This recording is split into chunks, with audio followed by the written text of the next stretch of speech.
अविनाशी परमात्मा कबीर है और बाकी कोई भगवान अविनाशी नहीं है, वो परम अक्षर ब्रह्म है। उस परमेश्वर ने आकर के कबीर देव जी ने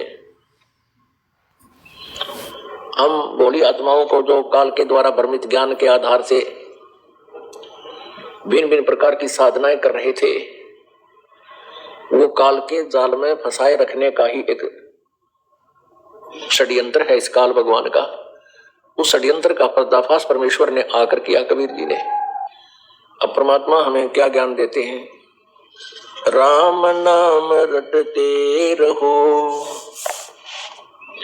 राम नाम रटते रहो, जब तक घट में प्राण, कभू तो दीन दयाल के भनक पड़ेगी कान।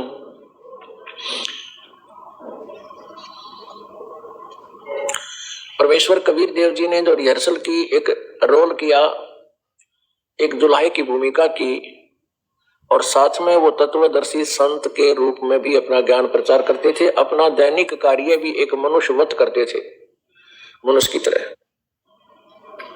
प्रत्येक युग में परमात्मा ऐसा एक लीला में जीवन जीकर दिखाकर हमें चाहते हैं। सह शरीर आते हैं, सह शरीर चले जाते हैं। तो उन्होंने हमें यही ज्ञान दिया था कि आप जी प्रथम तो साधना गलत कर रहे हो। आप जी ने इस काल को परमात्मा मान रखा, जो 21 ब्रह्मांड का स्वामी है, जो तुम्हें यहाँ फंसाए हुए है, रोके हुए है। और इस काल भगवान ने अपने तीनों पुत्रों रजगुण ब्रह्मा, सतगुण विष्णु, तमगुण शिव जी के माध्यम से हम सब प्राणियों को बाई फोर्स यहाँ पर फंसा रखा है।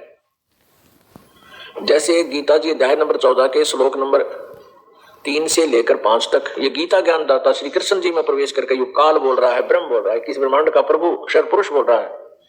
वो कहता है कि दुर्गा प्रकृति तो मेरी पत्नी है और मैं इसके पेट में बीज स्थापित करता हूं जिससे सब प्राणियों की उत्पत्ति होती है।